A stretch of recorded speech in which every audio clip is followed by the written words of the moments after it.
여호와께로 돌아가자. 우리 모두 여호와께로 확실하게 돌아가 우리 인생을 치유받고 회복될 수 있기를 주님의 이름으로 축원합니다. 하나님을 모르고 세상에서 방황하는 영혼들에게 호세아 선지자를 통하여 말씀하고 계십니다. 그리고 저를 통해서도 말씀하십니다. 사랑하는 자들아, 여호와께로 확실하게 돌아가자. 세상 속에 고아와 같이 버려진 영혼들을 향하여 예배의 자리로 들어오기를 원하고 계십니다. 예배는 하나님의 축복이 쏟아지는 시간입니다. 지금 이 시간 하나님의 축복이 쏟아지는 것을 믿으시기 바랍니다. 단 한 번의 예배로 우리의 운명이 바뀌어질 수가 있습니다. 하나님께로 돌아와 우리의 영혼이 살아나는 영적 예배를 드려야 됩니다. 로마서 12장 1절에 있듯이 사랑하는 자들아, 내가 하나님의 모든 자비하심으로 너희를 권하노니 너희 몸을 하나님이 기뻐하시는 거룩한 산 제사로 드려라. 이는 너희가 드릴 영적 예배라고 말씀하고 계십니다. 그렇다면 우리는 예배 속에서 진정한 예배자가 되어 영적인 예배를 드려야 된다는 것을 믿으시기 바랍니다. 호세아는 하나님이 원하시는 예배에 대해서 이렇게 말씀하고 계셔요. 본문 6절에 있듯이 나는 이레를 원하고 제사를 원하지 아니하며 번제보다 하나님을 아는 것을 원한다고 말씀하고 계십니다.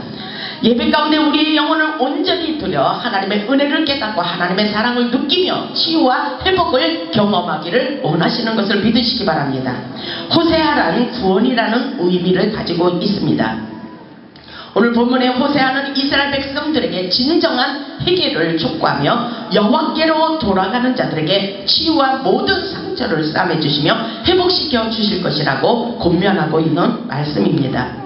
사랑의 하나님은 범죄한 우리 인생들을 향하여 호세아 선지자를 통하여 여호와께로 확실하게 돌아오기를 바라고 있습니다. 이 시간은 우리의 마음 생각이 온전히 여호와께로 돌아와야 됩니다. 여호와께로 확실하게 돌아갈 때 진정한 자유와 기쁨과 해방이 있다는 것을 명심하시기 바랍니다. 본문 1절을 보면 오라 우리가 여호와께로 돌아가자. 여호와께서 우리를 찢으셨으나 도로 낫게 하실 것이요 우리를 치셨으나 싸매어 주실 것임이니라. 이렇게 말씀하고 계셔요. 여호와 하나님 그분은 창조주이시며 구원자이십니다. 그리고 치료자로 오셨습니다. 오늘도 살아계셔서 모든 인생들의 생사화복을 주장하시며 인류의 역사를 주관하고 계신 것을 믿으시기 바랍니다. 호세아 선지자가 여호와께로 돌아가자는 의미는 치유와 회복을 경험하기를 원하고 있습니다. 우리의 모든 상처를 치유하여 주시기를 원하시는 하나님의 뜻을 깨닫고 우리 하나님께서 오늘 치료자로 오셨다는 것을 믿으시고 여러분의 상한 마음, 상한 상처, 여러분의 모든 상한 육체를 치유받을 수 있기를 주님의 이름으로 축원합니다.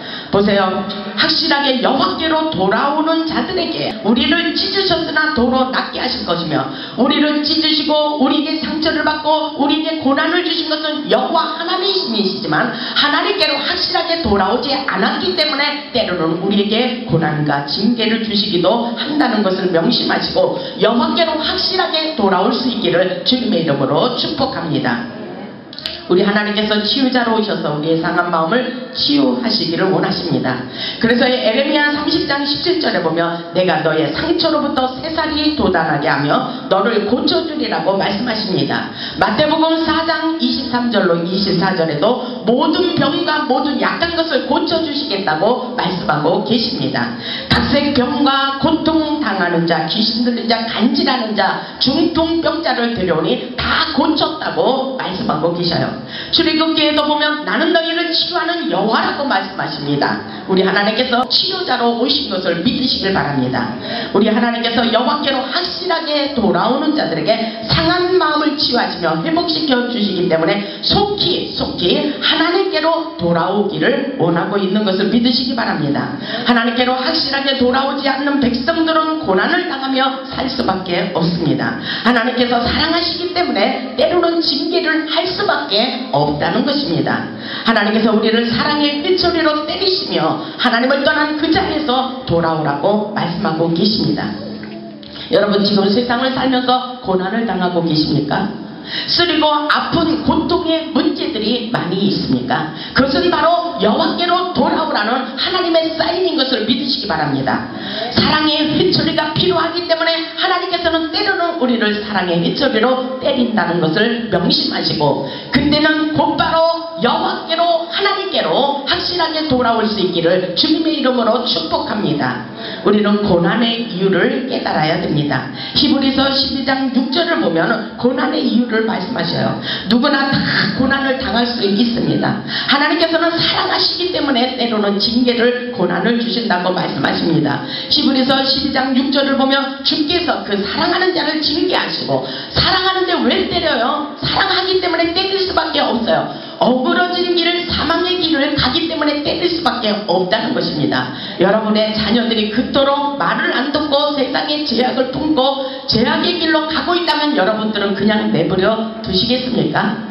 그들을 곧바로 하나님께로 돌아와 치유받기를 원하며 그 자녀들을 주님께로 돌아올 수 있도록 길을 안내하기를 원하고 계신 것을 믿으시기 바랍니다.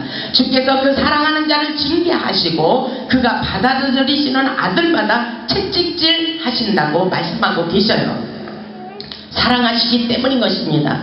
하나님께로 확실하게 돌아와야 치유와 회복의 길로, 형통의 길로 인도하고 계신 것을 믿으시기 바랍니다.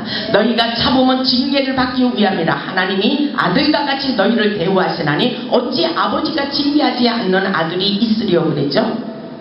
정말 너희를 하나님의 아들과 같이 대우하기를 원하기 때문에 징계한다고 말씀하고 계십니다. 징계는 다 받는 것이여거늘 너희에게 없으면 사생자여 친아들이 아니라고 말씀하십니다. 그렇다면 여러분 고통을 당하는 그 자리에서 하나님이 사랑하시기 때문이라는 것을 여러분 명심하시고 인정하시기 바랍니다. 그리고 그 자리에서 여호와께로 확실하게 돌아오시기를 주님의 이름으로 부탁합니다. 히브리서 12장 9절에 보면 또 우리 육신의 아버지가 우리를 징계하여도 공경하였거든 하물며 모든 영의 아버지께 더욱 복종하며 살려 하지 않겠느냐. 우리 부모님, 우리 어머니의 아버지가 우리를 때렸어도 우리는 우리 어머니라고, 우리 아버님이라고 말할 수가 있습니다. 그렇다면 이 모든 천지 만물을 지으신 창조주이며 구속주이신 하나님 아버지를 어찌 우리가 모른다고 할 수가 있습니까? 그 하나님, 너희를 낳으신 부모님도 공경하거든 하물며 모든 영의 아버지이신 하나님을 어찌하여 모르냐고 이렇게 말씀하고 계십니다. 우리는 하나님을 알기를 원합니다. 하나님께서 그렇게 말씀하셔요. 그들을 징계하시는 것은 바로 하나님의 뜻대로 살기를 원한다고 히브리서 12장 10절을 통해서 말씀하십니다. 그들은 잠시 자기의 뜻대로 우리를 징계하였거니와 오직 하나님은 우리의 유익을 위하여 그의 거룩하심에 참여하게 하신다고 말씀하십니다. 고난을 통해서 우리의 성품을 다듬고 계십니다. 거룩한 삶을 살기를 원하고 계십니다. 고난을 통해서 우리에게 징계를 주시지만 그것은 바로 우리에게 유익함을 주려 하심이라고 말씀하고 계신 것을 믿으시기 바랍니다. 고난을 통해서 거룩성을 갖추시고 성장하고 성숙하기를 원하시는 것을 믿으시기 바랍니다. 아픈 만큼 성숙하기를 원합니다. 고난을 통하여 성품을 다듬고 거룩하시기를 바랍니다. 고난이 유익이라고 말씀하고 계셔요. 히브리서 12장 11절에 보면 무릇 징계가 당시에는 즐거워 보이지 않고 슬퍼 보이지만 후에 그로 말미암아 연단받는 자들은 의와 평강의 열매를 맺는다고 말씀하고 계십니다. 그러시면서 그러므로 피곤한 손과 연약한 무릎을 일으켜 세워주시고 고난을 통해서 하나님께로 돌아오면 히브리서 12장 13절의 말씀과 같이 너희 발을 위하여 곧은 길을 만들어 저는 다리로 하여금 어그러지지 않고 고침을 받게 하려 함이라고 말씀하고 계십니다.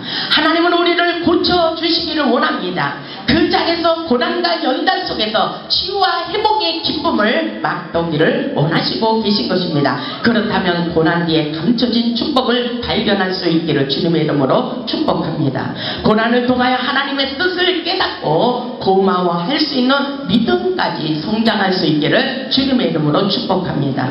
고난을 통하여 우리에게 거룩성을 갖추기를 원합니다. 성숙하기를 원합니다.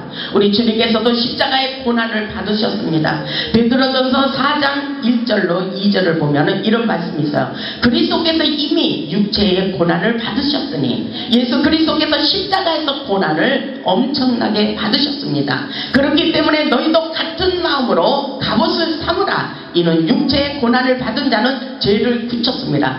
그렇다면 우리가 고난과 징계를 받으면서 세상 줄을 끊고 고통의 줄을 끊고 죄의 짐을 끊어버려야 됩니다. 죄의 길을 가지 말아야 됩니다.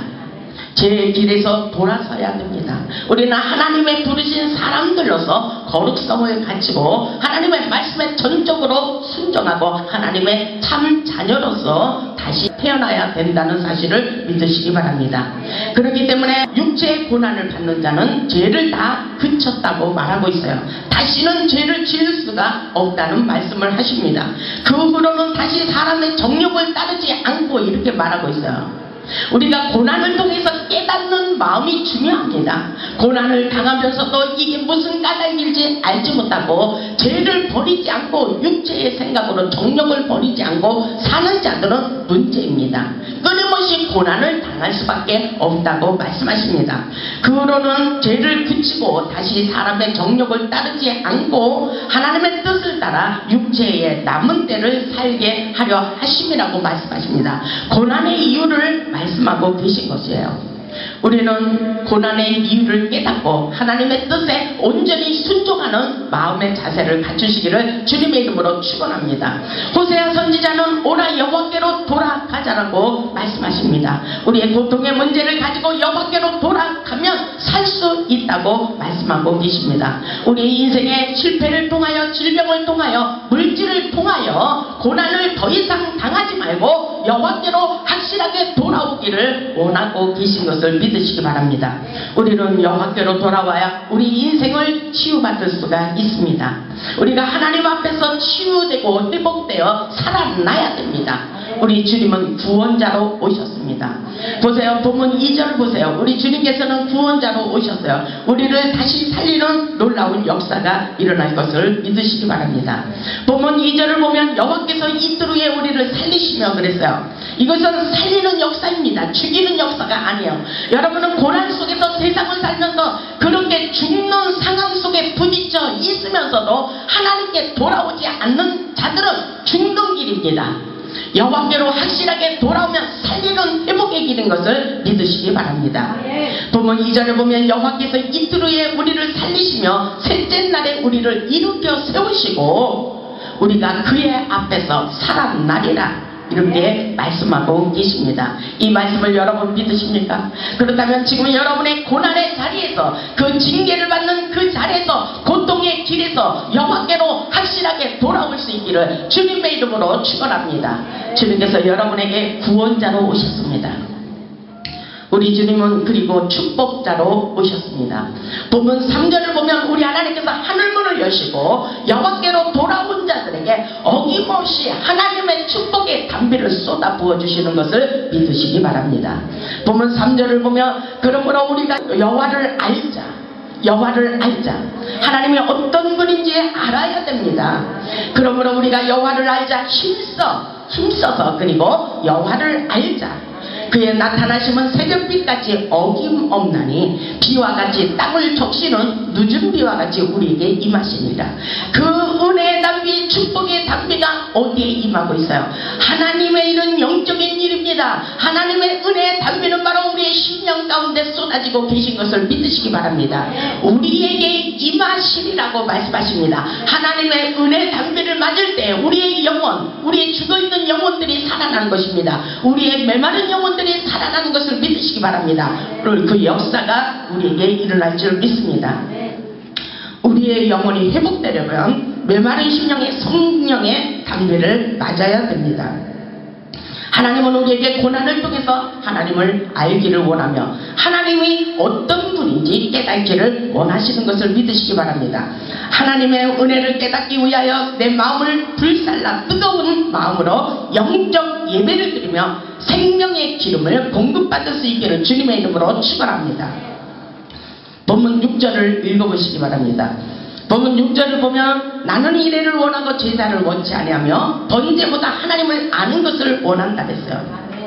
지금 이 시간 우리가 형식적인 예배를 드리는 것을 원치 않습니다. 하나님께서 우리에게 진정한 예배자가 되기를 원하십니다.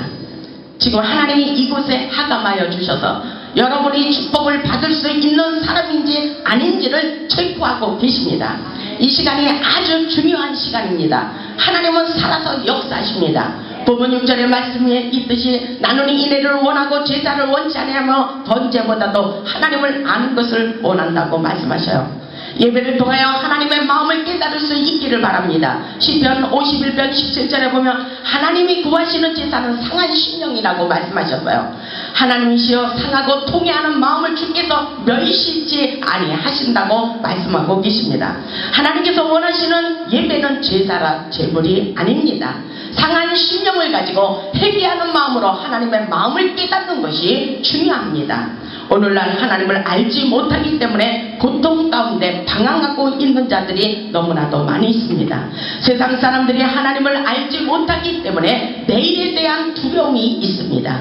그렇기 때문에 나는 인애를 원하고 제사를 원치 아니하며 번제보다도 하나님이 어떤 분인지 알기를 원한다는 것을 믿으시기 바랍니다. 하나님은 사랑의 하나님으로 오셨습니다. 그리고 기적의 하나님, 능력의 하나님, 축복의 하나님으로 오신 것을 믿으시기 바랍니다. 오늘 그 하나님이 여러분의 인생 가운데 오셔서 여러분의 상한 마음을 치유해 주시기를 원합니다. 여러분의 각색 질병을 치유받기를 원하고 계십니다. 여러분의 인생에 막혀있는 모든 문제들을 열리기를 원하고 계십니다. 잃어버린 모든 것들을 열어주시고 찾아주시기를 원하고 계십니다. 여러분의 실패한 인생을 다시 회복시켜서 살아나기를 원하고 계신 것을 믿으시기를 바랍니다. 하나님을 아는 것은 지식적으로만 아는 것을 말하지 않고 경험하여 아는 것을 원하십니다. 하나님의 기적을 경험하기를 원하고 계신 것을 믿으시기 바랍니다. 하나님은 살아서 역사하셔요. 그렇기 때문에 에베소서에 이런 말씀이 있습니다. 에베소서 1장을 보면은 1장 17절에 보면은 우리 주 예수 그리스도의 하나님 영광의 아버지께서 지혜와 계시의 영을 너희에게 주사 하나님을 알게 하시고 이런 말씀이 있어요. 그렇습니다. 하나님께서는 계시의 영을 주시고 지혜의 영을 부어주셔서 하나님을 알기를 원하고 계십니다. 그러시면서 너희의 마음의 눈을 밝히시기를 원한다고 말씀하시고 하나님의 부르심의 소망이 무엇인지를 깨닫기를 원하신다고 말씀하십니다. 우리 각 성도 안에서 그 기업의 영광의 풍성함이 무엇인지 깨닫기를 원한다고 말씀하고 계십니다. 에베소서 1장 19절에 보면 그의 힘의 위력으로 역사심을 따라서 이렇게 말씀하셔요. 우리의 힘으로 인생을 사는 것이 아니라 전능하신 하나님의 능력의 힘, 성령의 힘을 받고 살기를 원하시는 것을 믿으시기 바랍니다. 그 힘을 받아야 돼요. 하나님께서 주시는 성령의 기력을 받아야 됩니다. 성령의 영역을 받아야 됩니다. 그렇기 때문에 하나님의 힘의 위력으로 역사하심을 따라서 믿는 우리들에게 베푸신 능력이 무엇이며 지극히 크심이 어떠하신 것을 우리로 하여금 알기를 원한다고 말씀하고 계셔요. 본문 9절을 보세요. 강도 때가 사람을 기다리같이 제사장의 무리가 세겜길에서 살인하니 그들이 사악을 행하였느니라. 이것은 굉장한 말씀이에요. 엄청난 말씀을 오늘날 시대적으로 호세아 선지자를 통해서 말씀하고 있는 말씀인 것입니다. 강도 때라래요. 강도 때라고 그렇게 말하고 있습니다. 하나님의 백성들을 죽이고 있다는 것입니다. 하나님의 백성들을 강도 때처럼 탈취하고 사망의 길로 가게 하고 있다는 것입니다. 왜냐하면 이 본문의 말씀에 보면 제사장의 무리가 그랬어요. 엄청난 제사장의 무리들이 세겜길에서 살인하고 있다고 이렇게 본문에서 충고하고 있습니다. 세겜이라는 것은 여호수아가 예배를 드리던 장소라고 말하고 있습니다. 그렇다면 오늘날 교회를 말씀하고 있는 것입니다. 지금 수많은 목자들이 하나님의 백성들을 살인하고 죽이고 있다는 것입니다. 왜? 바른 길로 인도하지 못하기 때문이라고 말씀하고 계십니다. 신령한 말씀이 쏟아지지 않고 있습니다. 죽어있는 영혼을 살리는 생명의 말씀이 쏟아지지 않기 때문에 하나님의 백성들이 악한 세력에게 탈취를 당하고 있다고 말씀하고 계십니다. 여러분이 이해가 가십니까? 분명히 오늘 본문 9절에서 그렇게 말씀하고 계셔요. 10절에 보니 내가 이스라엘 집에서 가증한 일을 보았느니, 가증한 일을 하나님께서 보았다고 말씀하셔요. 거기서 에브라임은 음행을 하였고 이스라엘은 더럽혀졌다고 말하고 있습니다. 11절에 보니 또한 유다여 내가 내 백성의 사로잡힘을 돌이킬 때에 내게도 추수할 일을 정하였노라. 보세요. 하나님의 백성들이 사로잡히지 않고 하나님 여호와께로 돌아오면 바로 풍성한 추수할 일이 남아있다고 말씀하고 계신 것을 여러분 믿으시기 바랍니다. 이스라엘 백성들이 신령한 말씀을 먹지 못하여 병이 들고 죽어가고 있습니다. 우리는 참된 목자를 만나 우리의 상한 마음, 상한 육체를 치료받고 회복시켜야 되는 것을 믿으시기 바랍니다. 사랑하는 성도 여러분, 우리는 확실하게 여호와께로 돌아와야 됩니다. 우리 하나님께서 세상에서 버림받고 상처받은 영혼들을 치유하여 주시기를 원합니다. 우리의 마음은 생각, 행동을 여호와께로 확실하게 고정시킬 수 있기를 바랍니다. 하나님께서 인정하시는 그 자리에 여호와께로 확실하게 돌아와 여러분의 모든 삶 속에 회복의 역사가 일어나기를 주님의 이름으로 축원합니다. 오늘 보면 1절에 있듯이 오라 우리가 여호와께로 돌아가자. 여호와께서 우리를 찢으셨으나 도로 낫게 하실 것이요 우리를 치셨으나 도로 싸매어 주실 것이니라. 하나님께서 우리를 치유하여 주시고 우리의 상한 마음, 상한 상처들을 오늘 이 시간 드러내 놓기를 원하십니다. 오늘 이 시간은 우리의 상한 마음을 깨끗하게 고침받고 치유받고 갈 수 있기를 주님의 이름으로 축원합니다. 우리 모두 치유받고 회복하여 그분의 영광을 가지고 이제는 세상을 향하여 나아가 하나님의 산 증인이 될 수 있기를 주님의 이름으로 축원합니다. 우리 모두 여호와께로 확실하게 돌아와 잃어버린 물질 그리고 건강, 우리의 인생을 치유받고 세상을 승리하며 살아갈 수 있기를 주님의 이름으로 축원합니다. 여호와께로 확실하게 돌아가 우리의 막혀있는 환경을 회복하고 상한 마음, 상한 육체 모든 질병을 치유받고 회복하여 하나님께 영광 돌리는 축복의 삶을 사시기를 주님의 이름으로 축원합니다. 아멘.